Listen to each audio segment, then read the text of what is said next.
Sejam muito bem-vindos. É um prazer estar aqui mais uma vez. Obrigada, Alexandre. Estar aqui mais uma vez no culto do Espírito. E eu gostaria de falar com vocês essa noite algo que o Senhor colocou no meu coração. A gente sabe que estamos andando num período que é complicado, esse período de pandemia. É um período em que passamos por muitas circunstâncias, onde ouvimos muitas coisas, onde o medo tenta nos afligir, onde muitas coisas tentam nos atacar, nos atingir de alguma forma, mas nós temos que permanecer firmes. A palavra de Deus nos diz para permanecermos firmes. Então, o próprio Jesus nos diz que no mundo nós teremos aflições, não é? Mas ele diz para ter bom ânimo porque ele venceu o mundo. O mundo está passando por aflições, o mundo está passando por essa pandemia, né? E o que fazer diante da tribulação? O que fazer quando nós somos perseguidos? Nós pertencemos ao reino de Deus, que anda na contramão desse mundo. O mundo anda na contramão de tudo o que Deus prega em sua palavra, de tudo o que Deus acredita, de tudo o que Deus tem para nós. Então, quando nós seguimos as realidades do reino de Deus, nós sabemos que estamos indo na contramão do mundo. E isso, amados, nos traz consequências. Nós sabemos que quando nós pregamos a palavra de Deus, quando nós vivemos segundo os desejos de Deus, nós vamos ser perseguidos, nós vamos enfrentar tribulações por causa da palavra, nós vamos enfrentar aflições por causa da palavra. E isso acontece desde a igreja perseguida e até os dias de hoje. Amém? Então, o que fazer quando nós passamos por tribulações? Eu gostaria que você abrisse a sua Bíblia lá no livro de Atos, amém? No capítulo 16. Nós vamos falar sobre o exemplo de Paulo e Silas. Paulo e Silas naquela prisão, o que eles fizeram quando eles estavam no meio da tribulação? Qual foi a reação que eles tiveram? O que é que eles decidiram fazer? Isso nos ensina muito. Amém? Paulo e Silas, eles foram parar na prisão porque eles estavam pregando o evangelho e uma mulher que tinha um espírito de adivinhação sobre ela os seguia, né? Isso a partir do verso 16, você pode ler bem direitinho. E diz que essa mulher o seguia até o dia que Paulo virou para ela e expulsou esse espírito dessa mulher. Só que ela era escrava de pessoas que ganhavam muito dinheiro com essa adivinhação, não é? E por causa disso, eles ficaram muito chateados com Paulo, muito indignados com Paulo, provocaram uma algazarra, uma grande algazarra na cidade, e eles foram presos. E eles foram parar na prisão, Paulo e Silas. Então, vamos ler a partir do verso 22, amém? Atos 16, a partir do verso 22. A multidão ajuntou-se contra Paulo e Silas, e os magistrados ordenaram que se lhe tirassem as roupas e fossem açoitados. Depois de serem severamente açoitados, foram lançados na prisão. O carcereiro recebeu a instrução para vigiá-los com cuidado. Tendo recebido tais ordens, ele os lançou no cárcere interior e lhes prendeu os pés no tronco.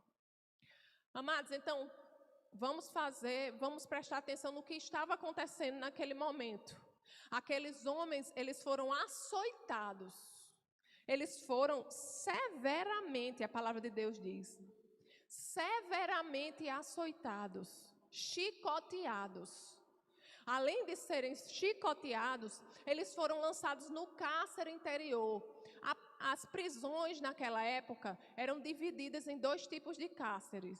O cárcere exterior e o interior. O exterior era onde aquele que estava preso tinha uma certa liberdade, vamos dizer, de andar ele podia receber algumas pessoas, mas o cárcere interior era aquele mais dentro, era aquele em que os prisioneiros eram mais, era reservado para os prisioneiros que eram mais violentos, que precisavam de uma vigilância maior, e eles tinham que estar sempre acorrentados.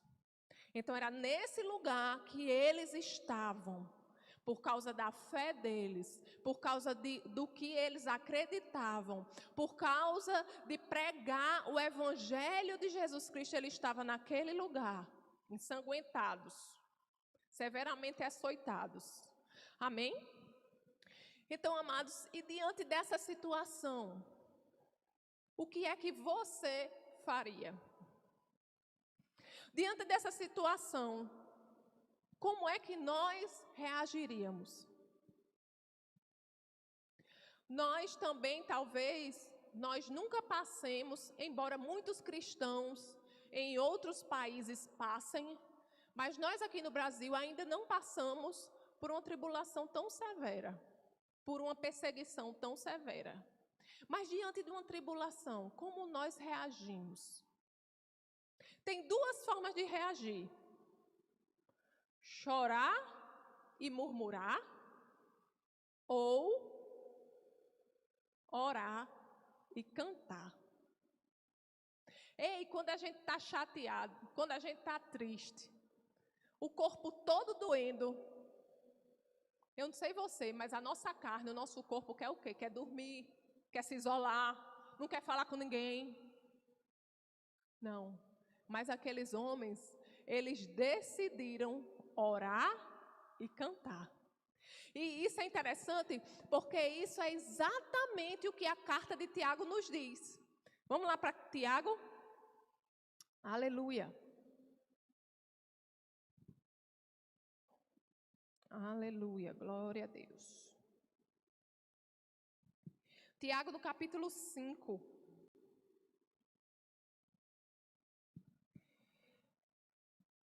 Aleluia. Diz assim, Tiago 5,13. Entre vocês há alguém que está sofrendo, que ele ore. Há alguém que se sente feliz, que ele cante louvores. Interessante que ele diz assim, se você está sofrendo, ore. Ele não diz sofrendo, cante.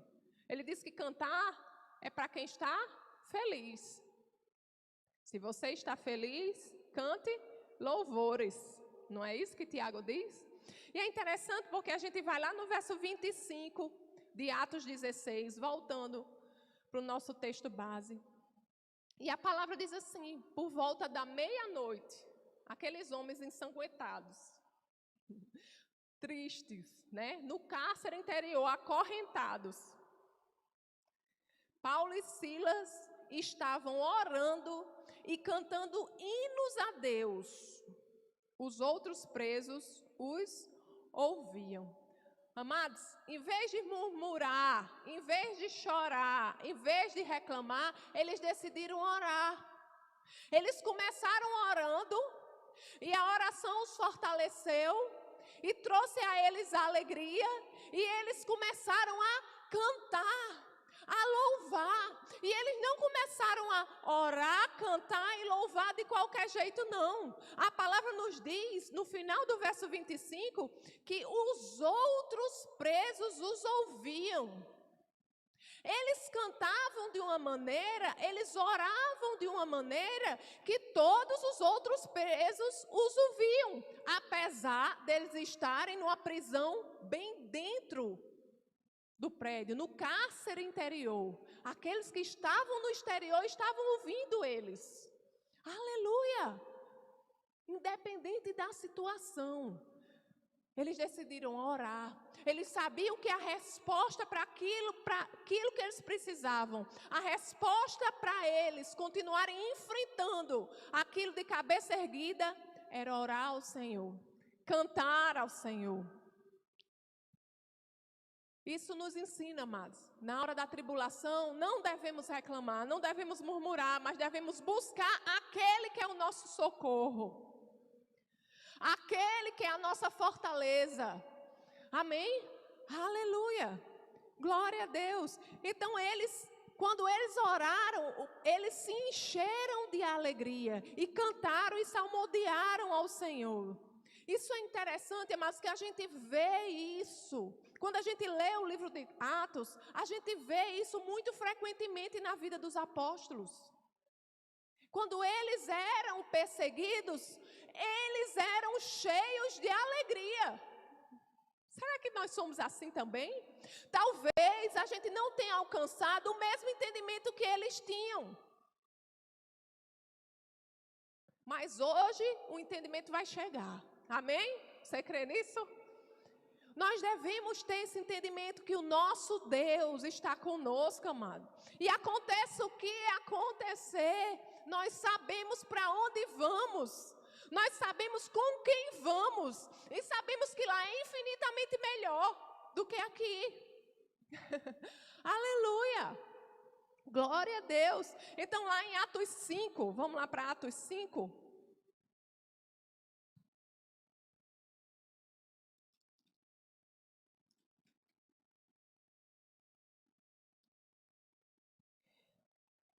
Atos 5, a partir do verso 40.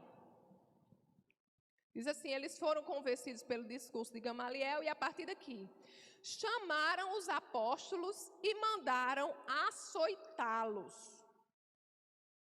Depois ordenaram-lhes que não falassem no nome de Jesus e os deixaram sair em liberdade.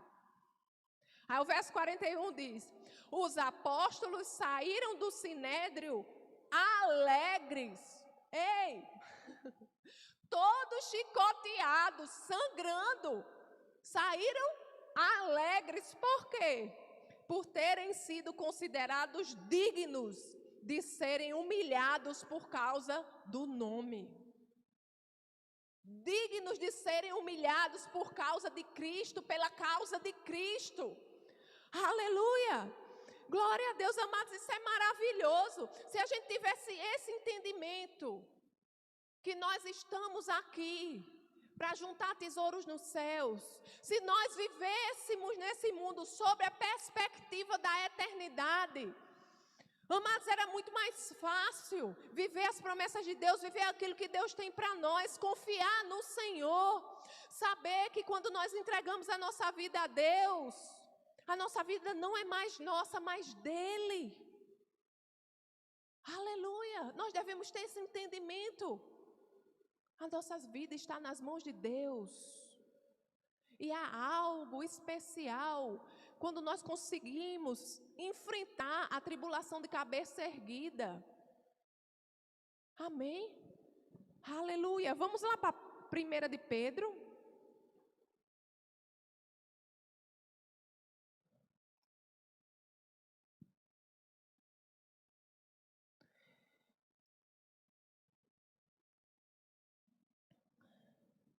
Nós, como o pastor costuma dizer, nós somos soldados do reino de Deus, num território ocupado pelo inimigo. Nós vamos passar sim por tribulações, nós vamos passar sim por circunstâncias contrárias, mas aquele que está em Cristo é mais que vencedor. Aquele que está em Cristo permanece para sempre. Aleluia! Amém? 1 de Pedro, no capítulo 4, a partir do verso 13, olha o que é que Pedro nos diz. Mas alegrem-se à medida que participam dos sofrimentos de Cristo, para que também, quando a sua glória for revelada, vocês exultem com alegria. Se vocês são insultados por causa do nome de Cristo, felizes são vocês, pois o Espírito da glória, o Espírito de Deus repousa sobre vocês. Olha aí, olha o que o verso diz, se vocês são insultados por causa do nome de Cristo, felizes são vocês. O verso 15 diz, se algum de vocês sofre, que não seja como assassino, ladrão, criminoso ou como quem se intromete em negócios alheios. O 16 diz: contudo, se sofre como cristão, não se envergonhe, mas glorifique a Deus por meio desse nome. Aleluia! Amados, existe sim um sofrimento, que é o sofrimento por causa de Cristo. É o sofrimento bíblico na vida do crente. Sofrer por causa do nome de Jesus. Isso nós passamos, isso é bíblico, isso é esperado. O pastor fala muito isso. Se você é cristão e você não sofre algum tipo de perseguição, é bom você avaliar a sua vida espiritual. Eu não estou falando de falta, eu não estou falando de doença. Amém?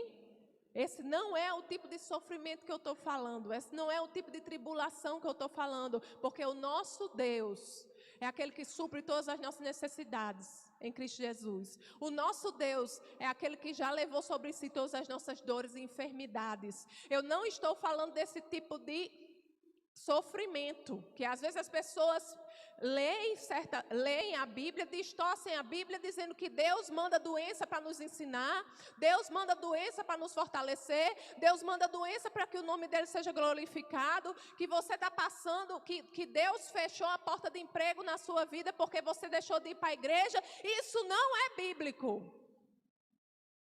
O nosso Deus é o Deus de provisão, o nosso Deus é o Deus de cura, o nosso Deus é o Deus de paz, o nosso Deus é o Deus de segurança, o nosso Deus é aquele que está conosco. Não é desse tipo de sofrimento que eu estou passando, que eu estou falando, amém? Eu estou falando do sofrimento bíblico de sofrer por causa de Cristo, sofrer porque você é cristão, sofrer porque não aceitamos certas coisas, sofrer porque não vamos a certos lugares, sofrer porque não vimos certas coisas, não falamos certas coisas, não nos ajuntamos com certas pessoas. Amém? Existe um sofrimento para glorificar o nome do Senhor, e esse é por causa da causa de Cristo. Amém? Então, isso daqui ele deixa bem claro no verso 15. Se algum de vocês sofre, que não seja como assassino, ladrão, criminoso ou como quem se intromete em negócios alheios. Contudo, se sofre como cristão, não se envergonhe, mas glorifique a Deus por meio desse nome. Aleluia! Então, amados, se sofremos perseguições, nós temos que glorificar o nosso Deus. Se sofre perseguição, tem que dizer: opa, eu estou fazendo a diferença. Uma vez eu estava compartilhando algo com uma amiga minha, uma situação que eu estava passando. Aí ela disse assim, muito bem, Camila, está chamando a atenção do inferno, né? Porque está dizendo, você está fazendo a diferença. E se você está fazendo a diferença, você vai chamar a atenção do inferno. Mas maior é o que está em você do que o que está no mundo. Então, diante da perseguição, diante, sabe, das injustiças, das calúnias, olha para o Senhor, ora, recebe o fortalecimento do céu e decida adorar o Senhor, louvar, engrandecer o seu santo nome, porque é assim que nós somos fortalecidos e é assim que o milagre de Deus acontece em nossa vida. Diante da perseguição, a gente não deve abaixar a nossa cabeça, não. Aí é que a gente deve levantar. Opa, peraí, que o Senhor quer que o nome dele seja glorificado. Chega, Senhor, aqui, glorifique em mim o teu nome. Aleluia. E isso é um grande privilégio. Amém? Glória a Deus. Você está recebendo alguma coisa? Aleluia. Então, voltando lá para Atos 16.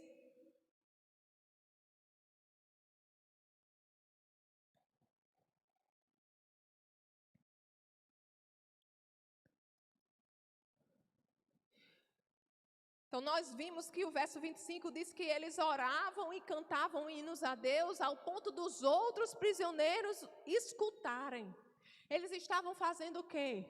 Além de se encher de Deus, eles estavam dando testemunho de Cristo. Eles não estavam preocupados com o que aquelas pessoas iam achar, iam pensar deles, iam fazer. Não. Eles queriam mais era abrir a boca e glorificar a Deus. Eles queriam mais, era que aquele lugar ficasse cheio da presença de Deus. Eles queriam mais, é que as pessoas escutassem mesmo.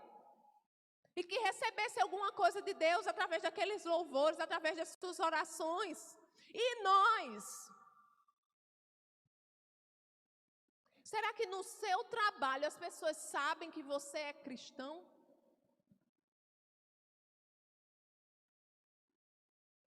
No meio da circunstância adversa, você abre a sua boca e diz que o Senhor está no comando da sua vida?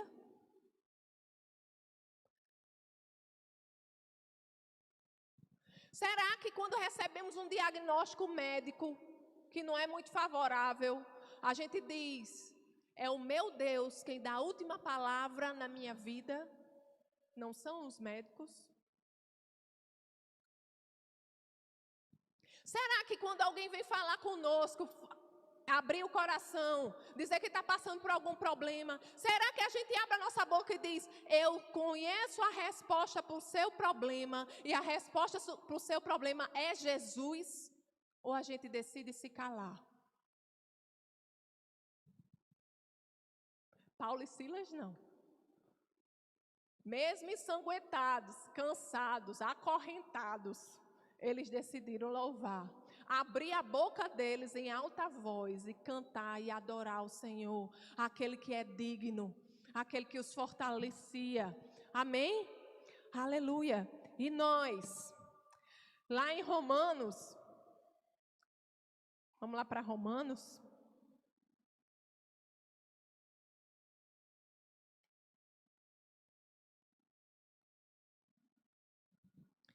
Aleluia. Romanos capítulo 1, verso 36.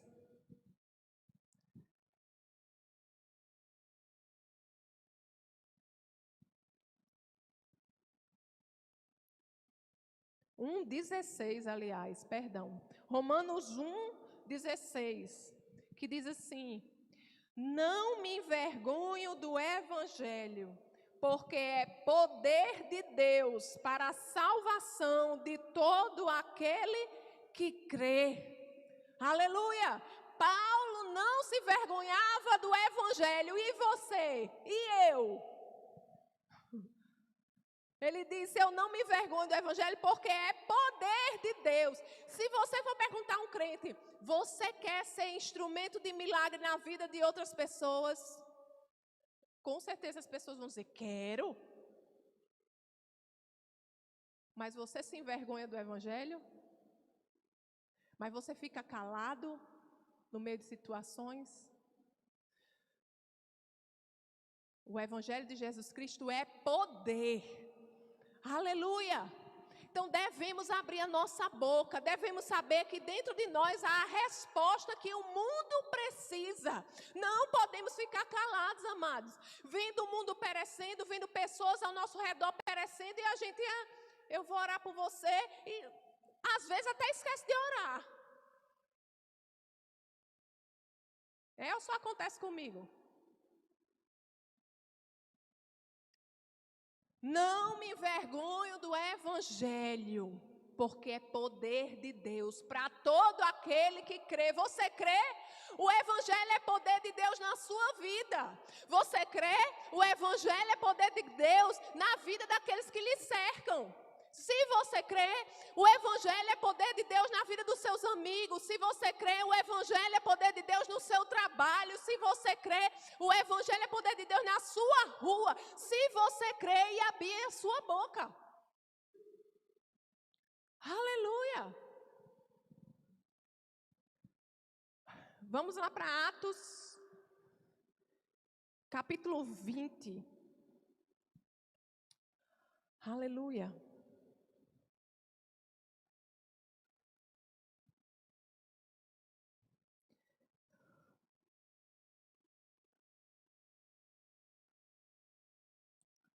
Aleluia. Atos capítulo 20 e 24. Olhe como deve ser o nosso pensamento. Olha o que a palavra nos instrui para ser a nossa posição. Atos 20, 24. Todavia não me importo, nem considero a minha vida de valor algum para mim mesmo. Se tão somente puder terminar a corrida e completar o ministério que o Senhor Jesus me confiou, de testemunhar do Evangelho da graça de Deus. Ele disse, eu não considero a minha vida como preciosa, eu só quero terminar a carreira, eu só quero fazer aquilo que Deus me disse para fazer, que me instruiu para fazer, que me chamou para fazer. Eu não considero minha vida como preciosa, porque eu sei que Deus tem um plano na minha vida. Eu sei que Deus tem um plano para as pessoas que eu encontro. Eu sei que Deus tem um ministério para mim. Deus quer que eu alcance vidas. Deus quer me usar onde eu for. Então eu não tenho minha vida como preciosa. Eu não me importo com o que as pessoas pensam de mim. Se acham que eu sou doido, se acham que eu li demais. Se acha que eu tenho a cabeça lavada, eu sei em quem tenho crido. Todos nós sabemos e temos experiência com o nosso Deus, sabemos quem Ele é.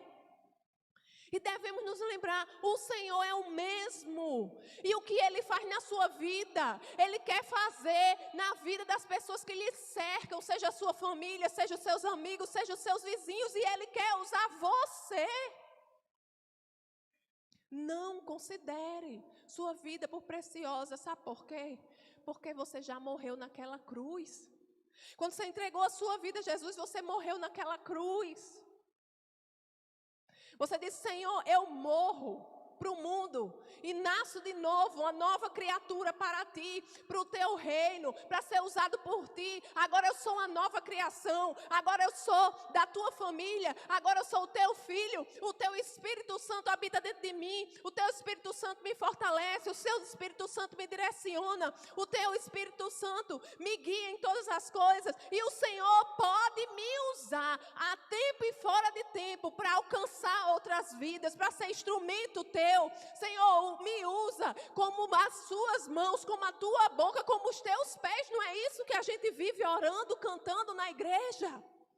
Isso não pode ser só canção, deve ser ação. A fé fala, mas a fé, sobretudo, age. Amém? Aleluia. Então vamos voltar para o capítulo 16 de Atos. Aleluia, glória a Deus. Então, quando eles começaram a orar e cantar, o verso 26 diz: de repente, houve um terremoto tão violento que os alicerces da prisão foram abalados. Imediatamente, todas as portas se abriram e as correntes de todos se soltaram. Amados, é incrível como o agir de Deus em nossa vida é abundante. Porque quando Deus age em nossa vida, não é para alcançar apenas a gente, mas todos os que estão ao nosso redor. Através do nosso testemunho, daquilo que acontece na nossa vida, outras pessoas vão ser alcançadas. Deus quer alcançar outras pessoas.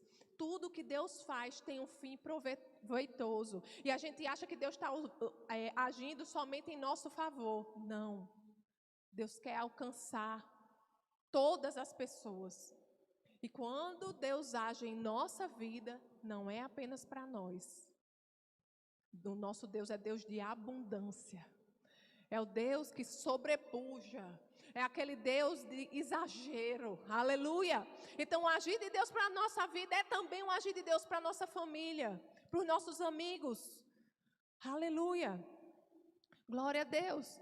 E o verso 27 diz: o carcereiro acordou e, vendo abertas as portas da prisão, desembainhou sua espada para se matar, porque pensava que os presos tivessem fugido. Mas Paulo gritou: não faça isso, estamos todos aqui. E o agir de Deus, amados, é tão interessante o agir de Deus, que Deus, a gente não pode colocar Deus numa caixa. A gente vai achar, não, porque eu estou orando, então tal dia, tal hora, Deus vai fazer assim. Não, Deus faz como Ele quer, quando Ele quer. Amém? E na hora que Deus agiu, ali naquele cárcere, foi de uma forma tão sobrenatural, que todo mundo ficou parado, extasiado, sem saber o que fazer. Ninguém saiu, todo mundo ficou, o que é que está acontecendo? Quantas vezes, quando experimentamos os milagres de Deus, o agir de Deus em nossa vida, é isso que acontece. Menino, não pode ser. O que é que aconteceu? O que é que foi que aconteceu? Não é assim. Quando eu fui fazer a cirurgia, que eu já contei aqui, e que o médico, eu fui fazer a cirurgia no útero porque estava com uns nódulos e o médico não estava gostando daquilo. E quando ele foi fazer a cirurgia, quando eu acordei da cirurgia, o médico disse, não tinha nada lá não. Fiz vários exames. Acho que eu fiz 3 exames. Toda vez que eu fazia exame, aparecia um nódulo diferente. E quando o médico foi fazer a cirurgia, não tem nada lá não. E eu fui levar para outra médica. A médica disse, como é que pode isso? E ela olhava os exames antigos e olhava o relatório do médico e dizia, não, isso não some assim não. Não é assim não. Peraí, como é que pode isso? Aí eu disse, é Deus. Aí a médica olhou assim e fez, só pode ser Deus. Aleluia! Quando o milagre de Deus chega, quando o agir de Deus chega, as pessoas ficam assim sem entender. Eita, o que está acontecendo? Fica tonta. Não é assim. A porta da prisão não se abre assim. Deus é o Deus do sobrenatural. Deus é o Deus do de repente. A gente não pode limitar Deus, nem colocar Deus numa caixinha. Mas nós temos que entender que o nosso Pai, Ele é maravilhoso. Ele tem um plano para a nossa vida. E Ele é Deus sim de milagres. Ele é Deus sim de prodígios. Ele é Deus sim que faz milagres, faz prodígios hoje sim. Aleluia. Amém. Glória a Deus. E o verso 29, o texto continua no verso 29. O carcereiro pediu luz. Entrou correndo e trêmulo, prostrou-se diante de Paulo e Silas. Então levou-os para fora e perguntou, senhores, que devo fazer para ser salvo? Eles responderam, creia no Senhor Jesus e serão salvos você e os de sua casa. E pregaram a palavra de Deus a ele e a todos os de sua casa. Naquela mesma hora da noite, o carcereiro lavou as feridas deles. Em seguida, ele e todos os seus foram batizados. Então, os levou para a sua casa, serviu-lhes uma refeição. E com todos os de sua casa, alegrou-se muito por haver crido em Deus. Amados, o agir de Deus, além de provocar milagres, Ele abre portas para que o Evangelho seja pregado. Ele abre portas para a salvação, para que as pessoas sejam atingidas, que ouçam do nosso Deus, que recebam a salvação. Aleluia! O milagre acontece e é sempre com fim proveitoso. O coração do nosso Deus arde por vidas e o nosso deve arder também. Nós, como filhos dele, amém? Da família de Deus, o nosso coração deve arder por vidas. Então não desconsideremos o agir sobrenatural de Deus, nem sobre a nossa vida, nem sobre a vida do outro. Que a gente possa entender que nós somos canal de Deus nesse mundo. Que a gente possa entender que os milagres que acontecem na nossa vida não é para nós ficarmos calados, mas o nosso Deus é Deus de abundância. Ele quer atingir as pessoas ao seu redor. Ele está abrindo portas para que o Evangelho seja pregado, para que as pessoas recebam da palavra de Deus e recebam a salvação. Tudo que Deus faz é com fim proveitoso. E é tão interessante o que aconteceu, que até aquele que era o algoz, aquele que foi designado para prestar atenção em Paulo e Silas, manter eles presos, manter eles acorrentados, depois do agir de Deus, foi esse mesmo homem que cuidou das feridas deles. Foi aquele mesmo homem que alimentou eles. Aleluia. Glória a Deus. Mas você sabia que Deus ama também aqueles que não gostam de nós? Você sabia que Deus ama também aqueles que nos perseguem? Você sabia que Deus quer alcançar também aqueles que nos perseguem? E você sabia que o seu testemunho pode ser um instrumento de Deus para alcançar exatamente aquele que está lhe perseguindo? Não limitemos o agir de Deus. Amém? Então, diante da tribulação, o que é que a gente deve fazer para encerrar? Nós devemos orar, não reclamar, não murmurar, não chorar, mas orar.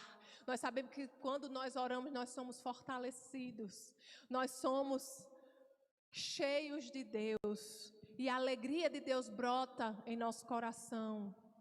Nós devemos cantar, adorar o nosso Deus, porque Ele é digno, porque Ele tem um plano, porque Ele já está no nosso futuro, porque nada pega o nosso Deus de surpresa, porque Ele é o justo juiz, é Ele que nos justifica, é Ele que nos fortalece. E nós devemos testemunhar de Deus. Se estamos passando por tribulação, por causa do nome de Cristo, porque somos cristãos, devemos levantar a nossa cabeça, porque é grande o nosso galardão. Aleluia. E Deus irá usar aquela oportunidade para fazer milagre acontecer, para salvar vidas através da sua vida. Amém? Você crê nisso? Glória a Deus. Então você pode ficar de pé para a gente orar? Aleluia.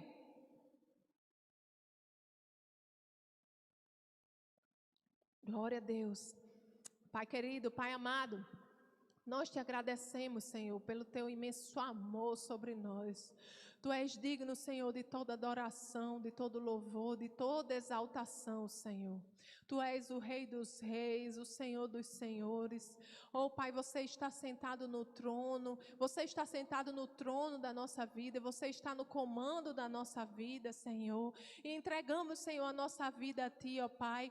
Você quem dá a última palavra, Senhor, na nossa vida. Obrigado, Pai, pelo Teu agir sobrenatural, Senhor, em nosso meio. Obrigado, Senhor, porque a doença não fica de pé diante do Teu nome. Obrigado, Senhor, porque falta não pode permanecer, Senhor, diante do nome do Deus de abundância, diante do nome de Jesus. Obrigado, Senhor, porque o medo não pode, Senhor, prevalecer quando nós conhecemos o Teu amor, quando nós, Senhor, usufruímos, Senhor, do Teu amor. Obrigado, Senhor, pelo Teu amor que lança fora todo o medo. Obrigado, Senhor, porque diante da injustiça sabemos que Tu és o justo juiz e que é Você, Senhor, quem nos justifica. Você nos fortalece, Senhor. Obrigado, Pai, porque sobre a vida de cada um de nós há um plano. Senhor, queremos cumprir o Teu plano e os Teus projetos, Senhor, para as nossas vidas. Pai, que não, Senhor, sejamos egoístas, olhando apenas para as nossas próprias necessidades, para o nosso próprio umbigo, Senhor, mas que o nosso coração, Senhor, arda por vidas, assim como arde o Teu, Senhor. Que possamos, Senhor, tirar os olhos de nós mesmos e começar a olhar mais para os nossos lados, olhar para aqueles que nos cercam, Senhor, com o Teu olhar, Senhor. Que possamos enxergar, Senhor, as pessoas como o Senhor as vê, Deus. E que possamos entender, Pai, que o Senhor nos levantou nessa terra para fazer a diferença na vida dessas pessoas. Não permita, Senhor, que o nosso olhar permaneça o mesmo depois dessa noite, mas que a gente possa, Senhor, olhar as pessoas com um certo senso de responsabilidade, em saber, Senhor, que não podemos ficar calados quando a resposta que o mundo precisa habita dentro de nós, quando Tu és, Senhor, a resposta, quando nós temos usufruído, Senhor, das realidades de filhos e filhas do Deus Altíssimo. Ó Senhor, que arda dentro de nós, Senhor, o anseio, Pai, de fazer Jesus Cristo cada vez mais conhecido para aqueles que não o conhecem, Senhor. Oh Pai, ou conhece de forma errada, usa-nos, Senhor, para abrir os olhos das pessoas, usa-nos, Senhor, a tempo e fora de tempo, Senhor, para levar a Tua palavra, usa-nos, Senhor, a tempo e fora de tempo, como as Tuas mãos, como a Tua boca, como os Teus pés, Senhor, neste mundo, Pai. Senhor, que possamos, Senhor, a nossa vida possa estar focada em Te agradar, e Te agradar somente, Senhor. Porque se vivemos para agradar homens, Senhor, somos miseráveis. Mas a nossa vida está em Ti, Senhor. E que a nossa vida, Pai, seja, Pai, uma oferta agradável a Ti. Que o Senhor possa olhar para nós, Senhor, e se agradar com o que vê. Se agradar com as nossas ações, se agradar com as nossas palavras, Senhor, com as nossas atitudes. Pai, ensina-nos a cada dia a sermos cada vez mais parecidos contigo. Obrigado, Senhor, pela Tua ousadia do céu, Senhor, que há sobre as nossas vidas. Que possamos crescer, Senhor, naquilo que Você quer fazer através de nós. Obrigado, Paizinho. Nós Te rendemos toda a honra, toda a glória e todo o louvor, agora e para sempre. E quem crê diz... Amém. Glória a Deus.